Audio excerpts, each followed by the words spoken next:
In the name of Allah, the most gracious, the most merciful. Assalamu alaikum students. This is the day of Friday, 11th December 2020, class 7th, and this is the subject Social Studies, chapter number 12, Muslim scientists, philosophers and travelers. उनके बारे में हम पढ़ेंगे. The reading is Umar अल-कयाम. Umar अल-कयाम के बारे में हम पढ़ेंगे, जो कि साइंटिस्ट, फ़िलोसोफर्स और ट्रैवलर्स के में से एक हैं. उमर अल-कयाम की जो ज़िंदगी है वो 1048 से शुरू होकर 1125 तक थी. Omar Khayyam as he is popularly known, जैसे कि वो बहुत ज़्यादा मशहूर थे. वाज ऑफ पर्शियन ओरिजिन, उनका पर्शियन ओरिजिन था. His name Khayyam actually means tent maker. उनका जो कयाम नाम था वो उसका मतलब था tent maker. He became famous later, वो बाद में बहुत फेमस हो गए. For his Rubaiyat and quatrain, अपनी रुबायात और क्वार्टरेन की वजह से, जिसका मतलब है कि 4 लाइनों का stanza. A very well known rubai is quoted below. Well known rubai जो है वो नीचे दी गई है. The moving finger writes and having writ. Moving finger जो है चलती हुई या जो हरकत करती हुई उंगलियां हैं वो लिखती हैं. मूव्स ऑन आगे जाती हैं. Nor all the piety nor wit. Shall lure it back to cancel half a line, nor all thy tears wash out a word of it. Khayyam's important contribution to mathematics and astronomy, however, is less known. कयाम की जो important अहम जो contribution था उसका वो mathematics और astronomy था. However ताहम इज़ लेस नोन, वो ज़्यादा जाना नहीं जाता. He reformed the Persian solar calendar and renamed it as the Jalali calendar after the ruler of that time. उन्होंने रिफॉर्म किया पर्शियन सोलर कैलेंडर को और उसको दोबारा नाम दिया जलाली कैलेंडर का, after the ruler of that time, उस वक्त के रूलर हुक्मरान के बाद. The calendar is believed to be more accurate in its astronomical calculation than the Gregorian calendar. वो जो कैलेंडर था वो जाना जाता था मोर एक्यूरेट, बहुत एक्यूरेट, बहुत जो है नुमाया वाज़िया अल्फाज में. इन its astronomical calculation, astronomical calculation की वजह से. Then the Gregorian calendar, ग्रीगोरियन calendar से ज़्यादा. ग्रीगोरियन मतलब पोप जो ग्रीगोरी अव्वल के बारे में होते हैं उन कैलेंडर के बारे में. With a difference of only 1 day in 3770 years.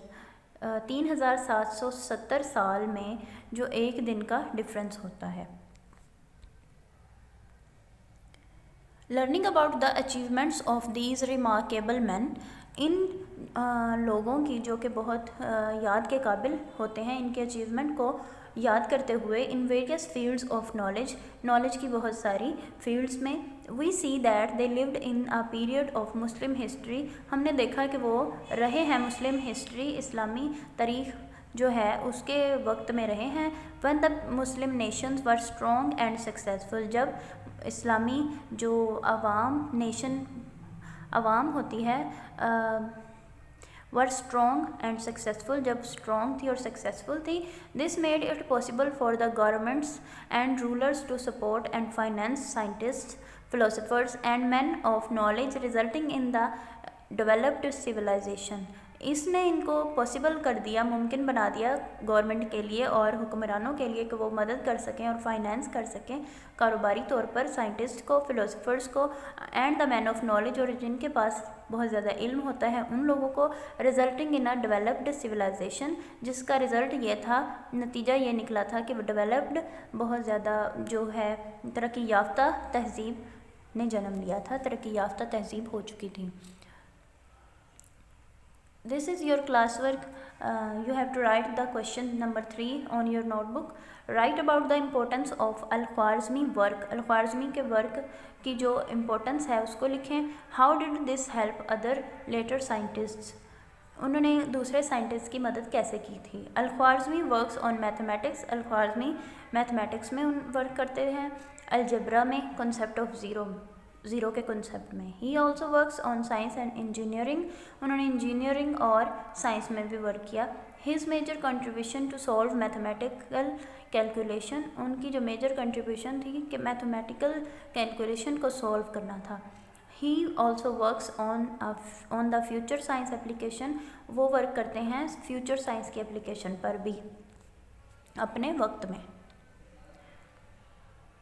This is next chapter reading. You have to do it as homework. After question reading is national unity and freedom movements.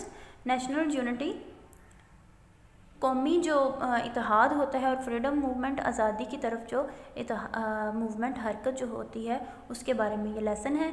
After the fall of Mughal empire, Mughal empire के fall के बाद, followed by the defeat in the war of independence, आज़ादी की जो जंग में defeat हुई थी। Muslim lost their power and status, मुसलमानों ने अपनी पावर और अपना रुतबा जो था वो खो दिया। They did not at this time help themselves as they rejected the education that the British has so belatedly set up. They did not, उन्होंने नहीं किया, एट दिस टाइम उस वक्त, हेल्प देमसेल्व्स एक दूसरे की मदद, as they rejected the education, उन्होंने एजुकेशन को रिजेक्ट कर दिया, that the British had belatedly set up, जो कि ब्रिटिश ने बहुत देर से उसको सेटअप किया था। The Hindus seized the opportunity, हिंदुओं ने जो है अपॉर्चुनिटी को गिरफ्तार कर दिया था। एंड एक्सेप्टिंग एजुकेशन, और एजुकेशन को एक्सेप्ट करते हुए, took over all the important position and the power in industry and the civil service, और उन्होंने ले ली थी ऑल द इम्पोर्टेंट पोजीशन, सारी पोजीशन और ताकत इन इंडस्ट्री में, एंड द सिविल सर्विस, और एक शहरी होने की जो खिदमात होती हैं वो। However, there were some enlightened Muslims, यहाँ पर बहुत सारे मुसलमान जो थे साहिब कमाल और बसीरत के अहल जो मुसलमान थे, जैसे कि like sir Syed Ahmad Khan and Ali brothers थे, and Allama Iqbal, who realised the plight of their situation, जिन्होंने अपने कॉल दिया था प्लाइट ऑफ देयर सिचुएशन, उनकी सिचुएशन के बारे में उन्होंने बोला था। These leaders contributed to the awakening of the Muslims internationally, in leaders ने कंट्रीब्यूट किया था जगाने के लिए मुसलमानों को ख्वाब गफलत से इंटरनेशनली, बैनुल अक़वामी तौर पर, और उनको दिया था